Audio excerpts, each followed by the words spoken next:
What's up, everyone? Welcome to another episode of Ngobrol Yuk Student Edition.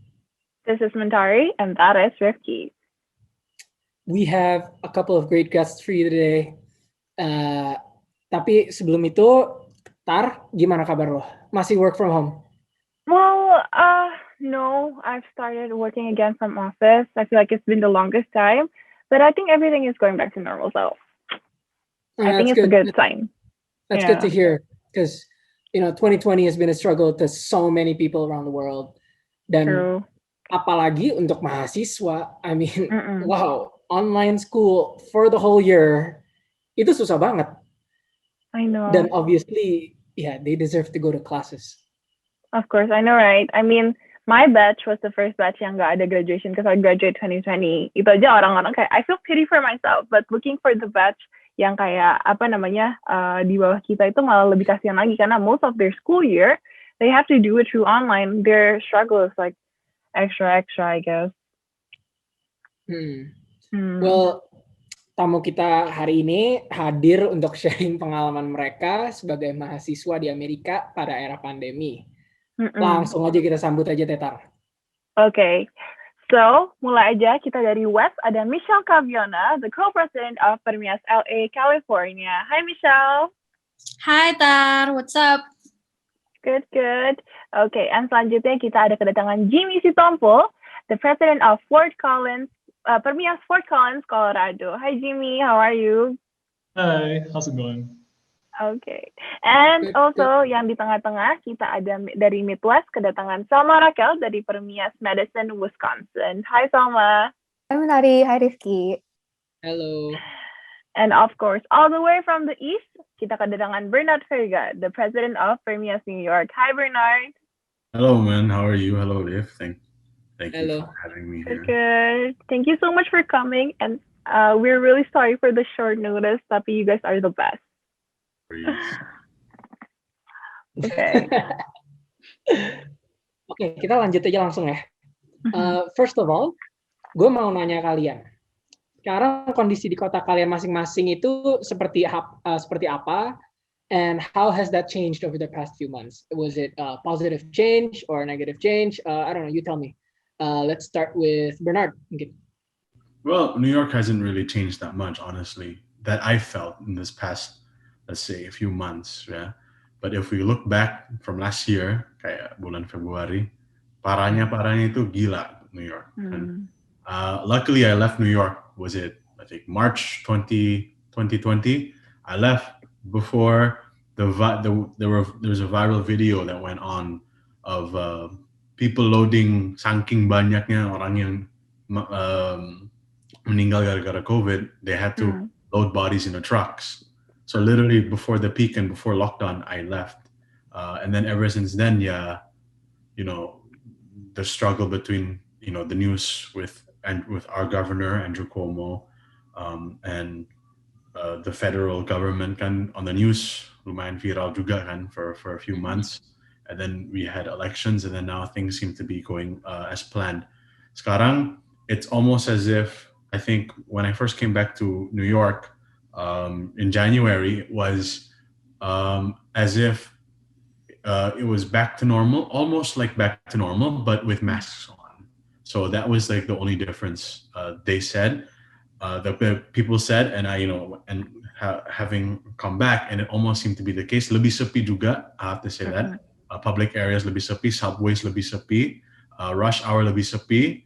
Also, from like a walking point of view on the streets, less tourists, less dense. So then you feel that there's less people. Tapi sekarang, I feel like there is some confidence in New Yorkers nowadays, and especially in us, because I know a number of us are already getting the vaccines, qualified for it in New York State. So right now, lumayan optimis kita. Our outlook. Bagus sekali, karena sempat juga viral tuh kan ya di New York yang benar-benar Times Square kosong pas New Year itu. Oh iya itu. Itu gila sih. Lah, biasanya. Serem juga. Kalau Madison gimana Selma? Madison lumayan, mungkin last year ya, this time last year, jadi sekitar bulan Maret tuh sepi banget sih. Banyak orang-orang yang pulang either ke rumah mereka di kota-kota lain di Wisconsin, atau mungkin pulang ke state lain, atau international students juga banyak yang akhirnya pulang ke negara masing-masing. Cuma sekarang karena cuacanya juga udah mulai anget, matahari yang muncul, segala macam gitu, jadi orang-orang sekarang udah ramai lagi. Like if you go to downtown gitu, sekitar State Street, it's full of people, and people are just like walking around. Sayangnya kalau misalnya di Wisconsin mereka nggak begitu strict, so there are people who don't use masks. Jadi agak mengkhawatirkan sih ya. Cuma despite that, I feel like it's still a pretty good vibe sih so far. Kayak people in Wisconsin are pretty optimistic. Kita juga vaksin rollout-nya udah mulai. So student workers sekarang udah boleh. Jadi general population belum, tapi if you're a student worker kayak gue resident assistant atau temen gue yang kerja di lab segala macam, mereka udah bisa vaksin gitu. So thankfully udah bisa sih kita. But yeah, now that the weather is warmer, people are coming out. Beda sama waktu kemarin, kayak Desember itu cuacanya sempat nyampe -20, -30 tahun ini. Jadi orang-orang pada nggak mau keluar. So we kind of predicted this deh. Karena kalau misalnya di Madison itu, setiap kali cuacanya jadi anget, pasti keluar. Karena kalau nggak keluar pada saat cuacanya anget, nggak bakal bisa keluar. Di Colorado sama Madison ada perbandingannya nggak tuh? Orang-orang kalau tentang protokol kesehatan gimana? Kalau di Colorado sendiri sih patuh-patuh aja, karena kan memang kalau if you wanna go inside restaurant or like inside the building just in general, you have to wear like mask. If you don't wear or bring any mask, you cannot go inside the building. Di Madison juga sih. Oh, sorry. Di Madison juga sama. If you want to go to restaurants atau any kind of establishment, masih tetap harus pakai masker. Dan masih, I think we're under 75% capacity sekarang. Jadi udah naik dari 50% ke 75%. Dan kalau misalnya di bangunan sekolah, kita harus pakai app namanya Safer Badgers. So you have to get tested about like twice or thrice every week. Jadi intinya setiap kayak 3 hari lah hitungannya, lu harus tes antara nasal swab atau PCR yang udah. And then basically if you do the test and then you're negative, you can go to those buildings gitu, ada badge-nya. Kalau misalnya nggak hijau, warnanya kuning atau merah, berarti lu harus tes atau harus karantina. Nah, itu baru nggak bisa masuk ke buildingnya. So, dan itu di sekolah gitu ya? Iya, itu kalau misalnya di daerah sekolah gitu. Nah, tapi kalau misalnya kayak tadi downtown ke restoran, yang penting sih pakai masker sama social distancing. Cuma emang ada beberapa establishment yang agak bandel, kayak bar-bar gitu biasanya, yang nggak ada social distancing, dan itu beberapa udah kena sanksi juga. Dan actually one of the bars downtown tuh tutup, I don't know if it's permanent, tapi kayaknya gara-gara kemarin kena sanksi beberapa kali, there's a high chance mereka tutup selamanya gitu. Pretty bad. Kalau di Los Angeles gimana, Michelle? Kalau misalnya dari tahun lalu, definitely it started out with a lot of curfews ya, the last time I was here. Tapi sebenarnya aku udah pulang ke Indo selama 8 bulan plus. Terus baru sampai sini lagi, like about 2 days ago. But right now, what I'm hearing juga from a lot of my friends is like things are opening back up. Terus kayak they're still observing kayak wearing the masks everywhere in public areas. Cuman kayak people are getting more out there, kayak the weather's better, kayak Selma said, like sekarang udah mulai lebih terang, and then so I'm like very optimistic, karena aku juga kalau misalnya lewat kemana-mana kemarin pas di jalan itu tuh ada banyak a lot of stations that are like testing for COVID drive-thrus and everything like that. Even in the pas gue travel kemarin di airport, itu juga mereka di seberang kayak where you land, itu mereka ada kayak lo tinggal ngantri terus lo bisa cek COVID-19 pas di airportnya gitu. So it's like pretty good. And then what else ya? I think that's it so far sih. So I'm very optimistic. Kayak banyak yang udah dapat vaksin juga sekarang. So hopefully everything will return to normal. Not normal 100%, tapi kayak we'll go back to offline school lagi pas fall. Right, berarti kayak tadi yang di-mention sama Bernard, Michelle, Jimmy, and Selma, kayak just yang perbedaan itu of course dari protokol kesehatannya, tapi another thing that we have to remember itu the extreme weathers are also not really friendly to us last year, so benar sih. But right now, we want to know more about your school insights. What's your take on online school? I'd have to agree with Jimmy dulu sih. Kayak it's really hard to motivate yourself kalau misalnya kelas-kelas lo kebanyakan asynchronous, it's recorded. Like I personally fell behind on a lot of my lectures gitu. Jadi gue suka kayak binge watch my lectures a few days before my exam. Jadi enaknya adalah kalau misalnya sekolah online, you can do things at your own pace, like if you're strict enough with yourself. Dan lebih gampang, I guess, to revisit kayak notes and lectures karena everything's recorded. Kalau misalnya biasa kan in person, lu harus fokus di kelas gitu, and you have to write everything down. Cuma I think I personally prefer in person karena gue lebih fokus kalau misalnya di kelas, and I like interacting with my friends while I'm in class juga. Karena that's one part that I feel like I really lost this year, itu belajar sama teman during the actual class time gitu.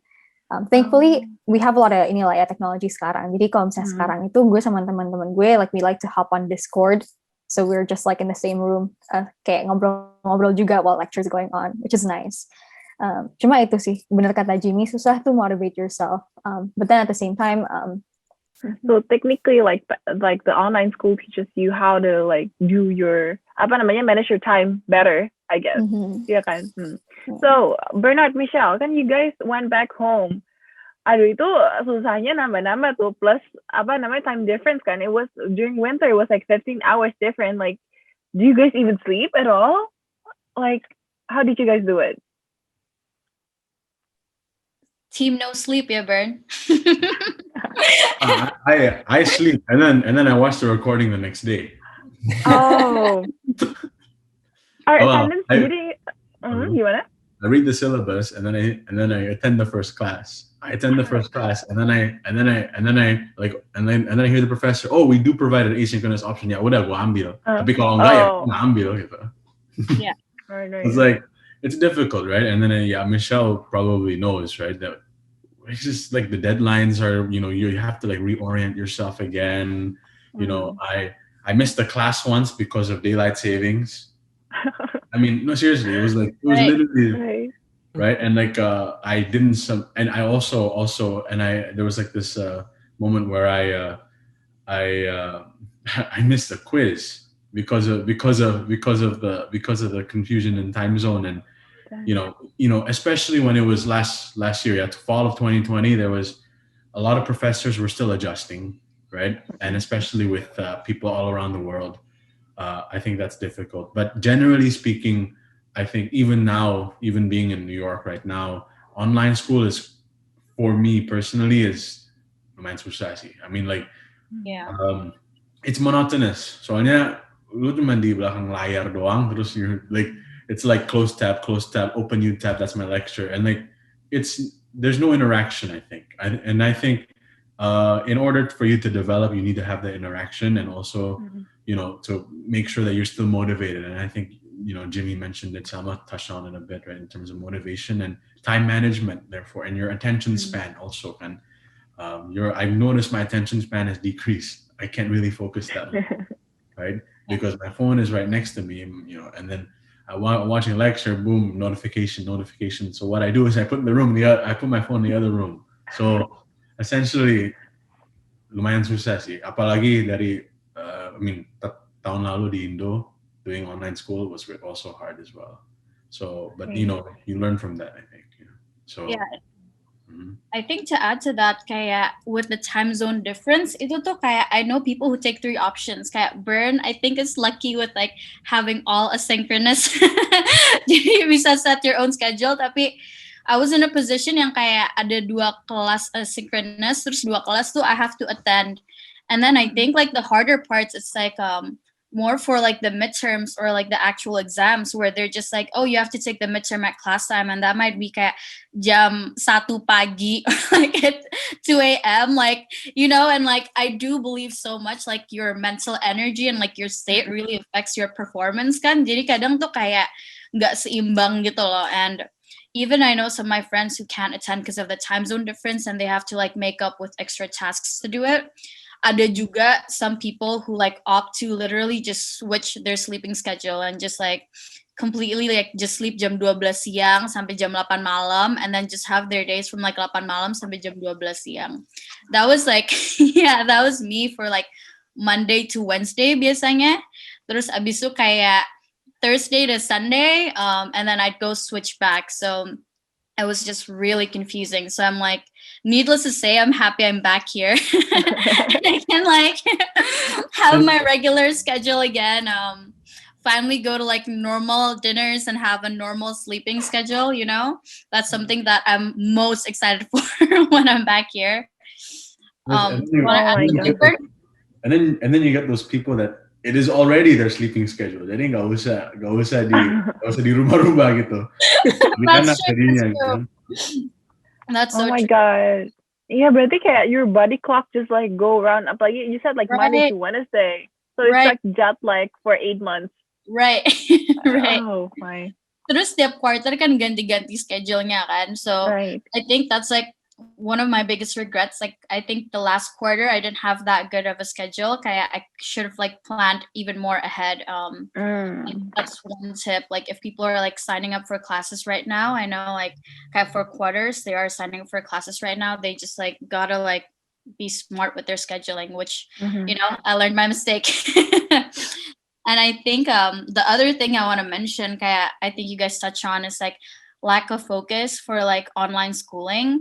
Kayak agak regret, tapi at the same time kayak lifesaver juga. It's like how I stack a lot of classes and just like finish like maybe like a few weeks of classes in like a couple of days.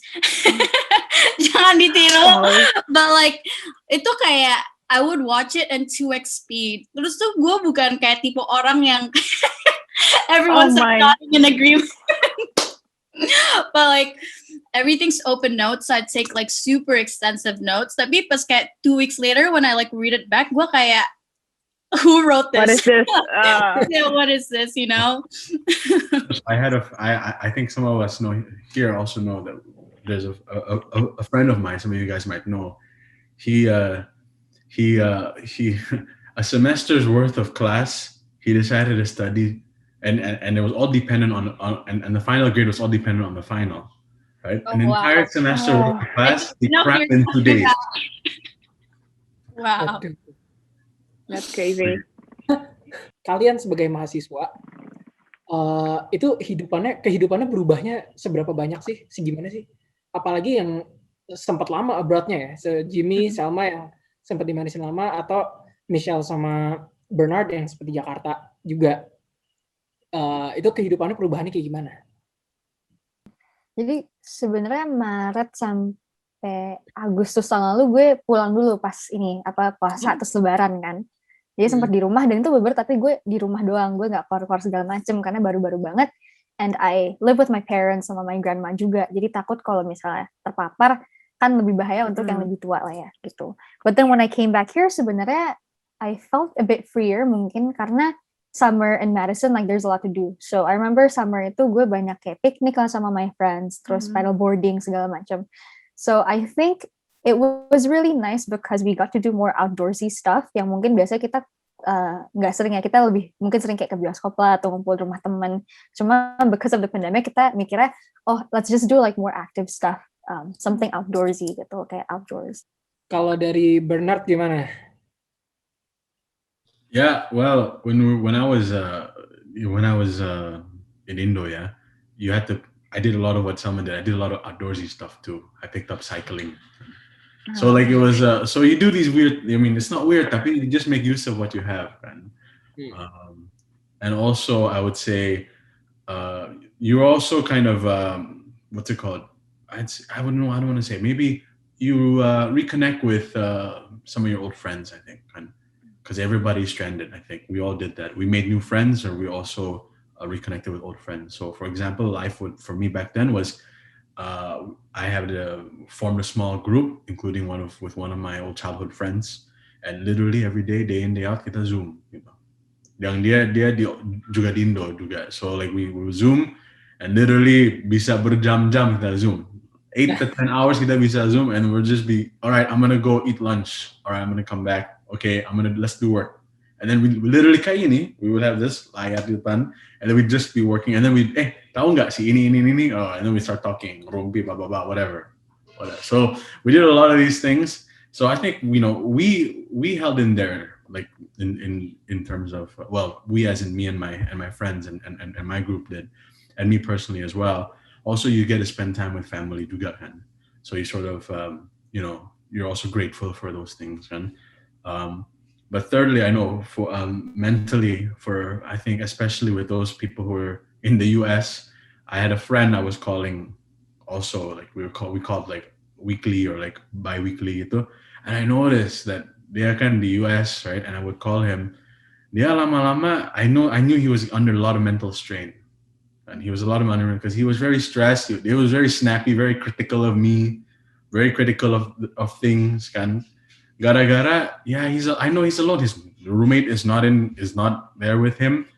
The girlfriend is not there. The girlfriend's in Indo. Parents are in, Jadi orangnya, baperan, suka baperan.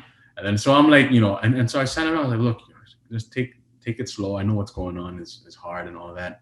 And then he's, and then now, right, I met him recently, not too long ago when I came back, and he's doing fine. He's doing really well, actually.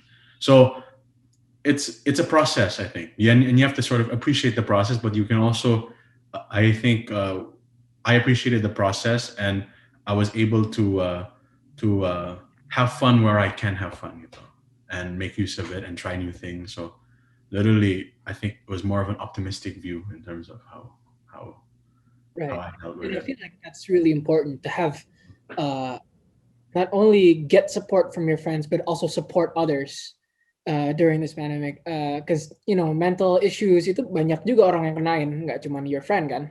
And itu bagus sekali lah untuk keep up with one another, Zoom call. Jadi tetap social activities-nya terjadi, just online. Yes, it's different, but as you said, work with what you have.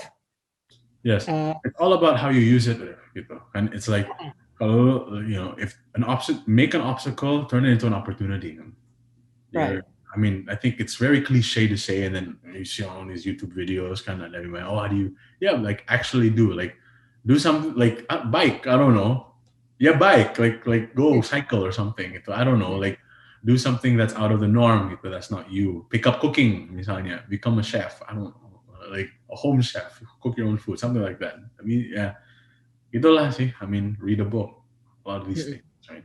Make it into. Well, yeah, I guess you guys are right. I totally agree what Michelle and Bernard especially brought it up ya, kayak mental health during the pandemic ini, it's really really important gitu loh, kayak suddenly your hectic life harus shut down and just like be in isolation gitu kan. Tapi I guess there's also the good side, like what Jimmy and like Selma said, kayak maksudnya I also get to do outdoorsy things like what Selma said, kayak jadi picnic lah, do some sports lah, paddleboarding and stuff like that.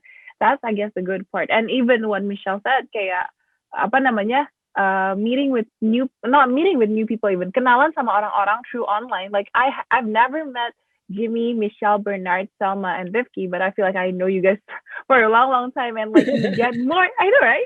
I mean, I am a really, really bad texter. Like you can ask my old friends. Oh my god, they're like over disappointed at me. Tapi kayak once even though kalau ketemu tuh jadi santai lagi, tapi it's still like it's really hard for me to maintain texting. Tapi with you guys, kita belum pernah ketemu, tapi jadi call-nya lebih often.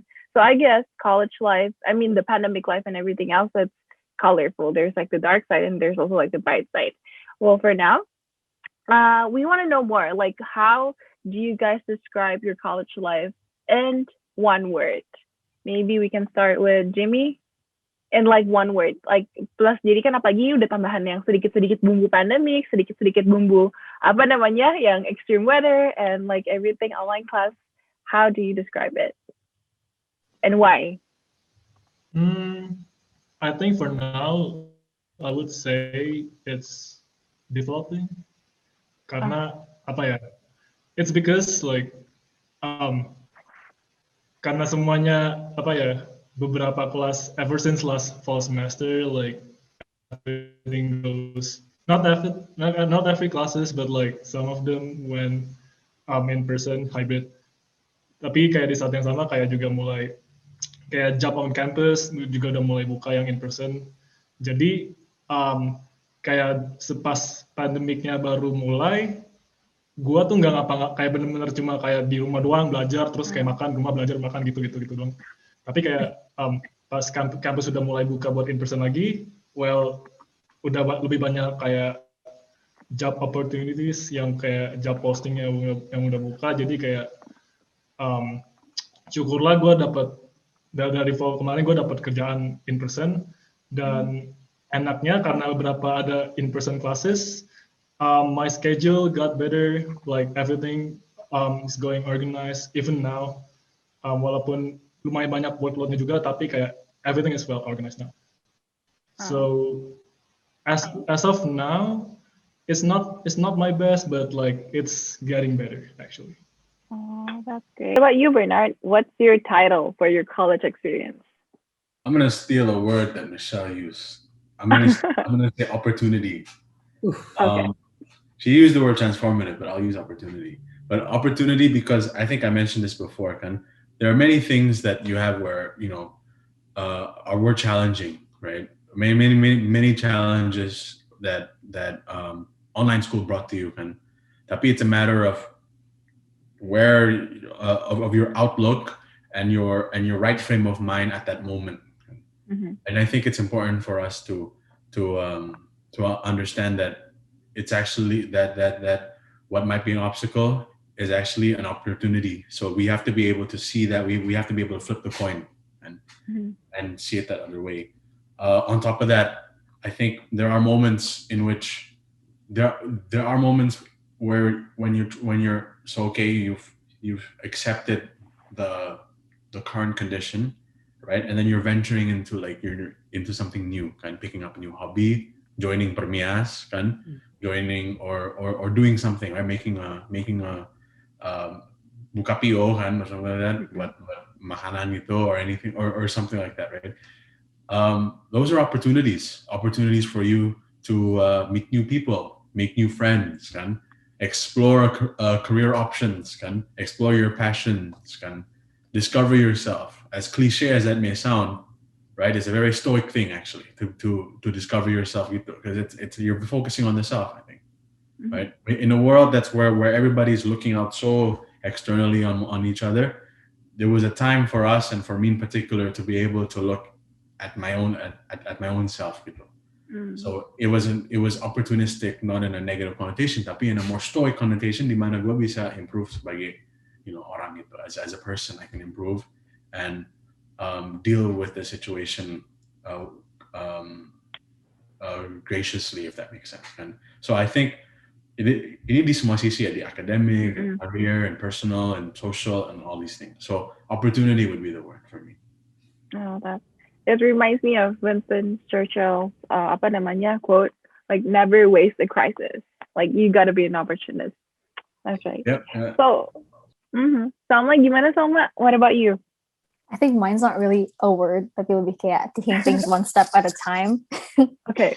Karena what I learned from the pandemic and just like being in college in general, abroad, away from my family, is that you face rejection a lot of times. Your plans fall through a lot of times. Kayak I was supposed to do research in Japan last summer, but because of the pandemic, it was canceled. And I was really bummed out. Itu gue sedih banget sih. Cuma you have to bener-bener kayak bounce back, be able to tell yourself it's fine and pick yourself back up. Terus kayak gue juga kemarin sempet kayak job hunting gitu, like for internships, atau bahkan I was considering full-time before I got into my grad program gitu.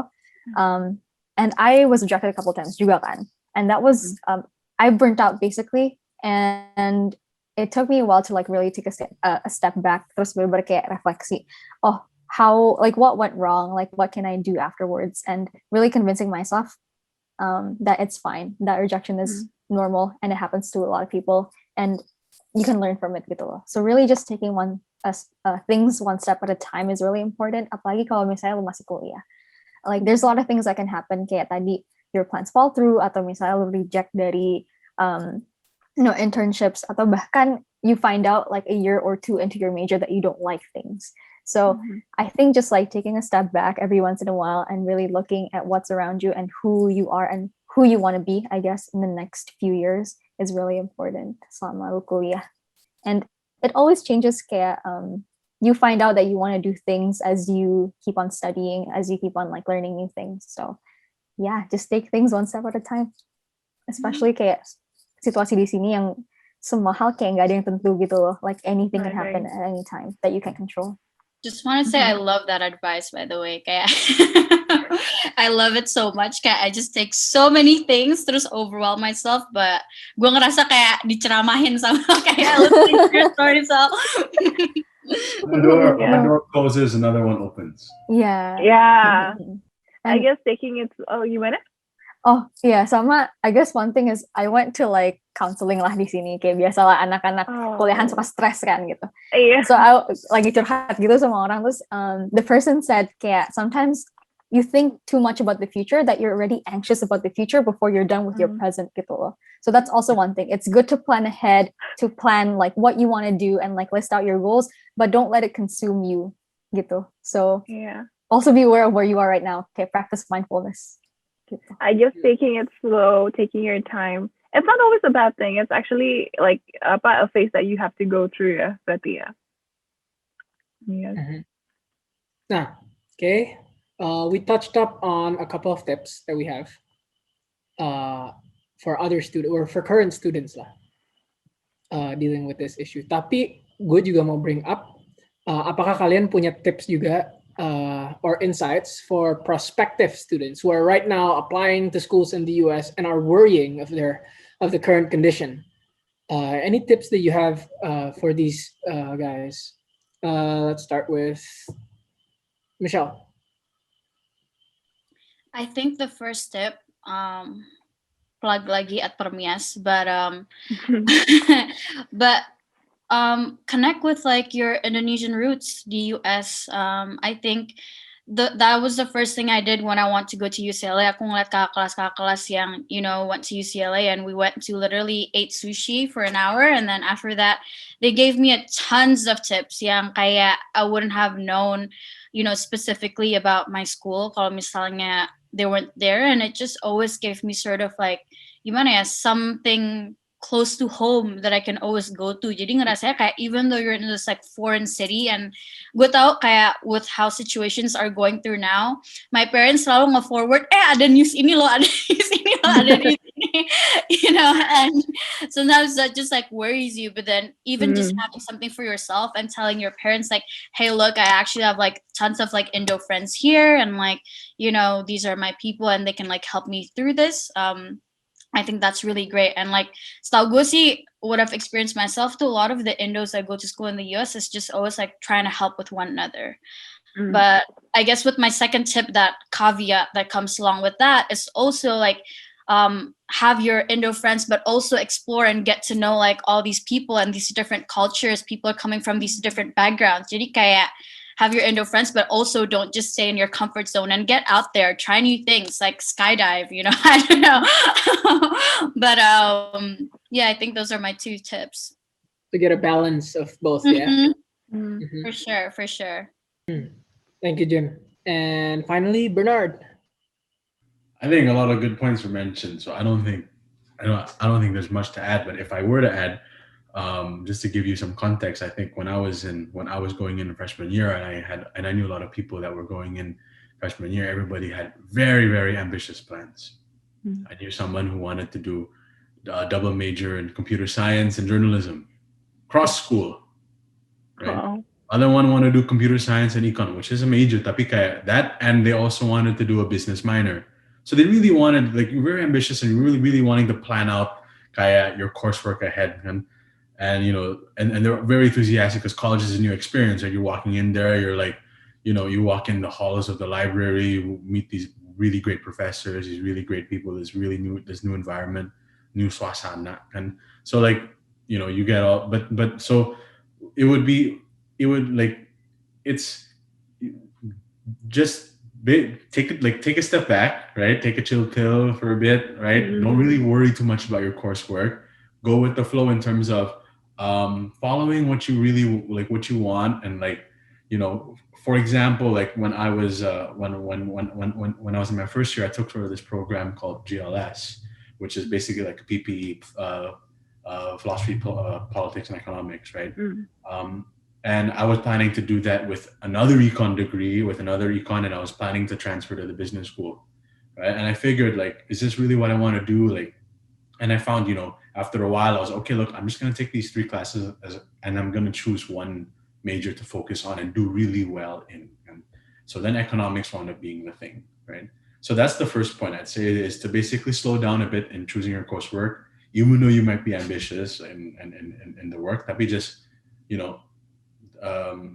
don't stretch yourself too much, right? Don't, sort of ground yourself. Now, the second point is, I think we talked about networking, right? I think Michelle talked about networking. We all talked about networking. And I think also in terms of experiences, live in the moment when you're in your freshman year and your sophomore year. Really, these times don't come back. I'm just being honest with you, and I'm feeling it because I'm finishing up. I'm potentially finishing up by December, right? And I'm, sort of like, kind of like, I'm meeting more people now, hosting more gatherings and all of that. But basically, if you want to rush a frat. Who cares? Kan kalau anak Indo kan, you guys don't have that. I mean, you never had that before, probably, the experience kan cuma bisanya di US kan. So like really just like live in the moment, enjoy it, absorb it, try new things, and I think that's basically a good sort of manual for you and before coming into uni, I think. So yeah, I think that's for me. Wow. Well, those are some great tips for everyone who's trying to apply to the US. And also some good tips juga sebelumnya untuk orang-orang yang lagi di US dan working through this pandemic. Guys, Michelle, Selma, Bernard, Jimmy, thank you so much for being here with us, sharing your story and experiences. Hopefully these tips diterima sama orang-orang sama yang lagi sekarang belajar atau lagi mau apply. Brings us to the end of this episode of Ngobrol Yuk Student Edition. Thank you so much, and we'll catch you on our next episode of Ngobrol Yuk.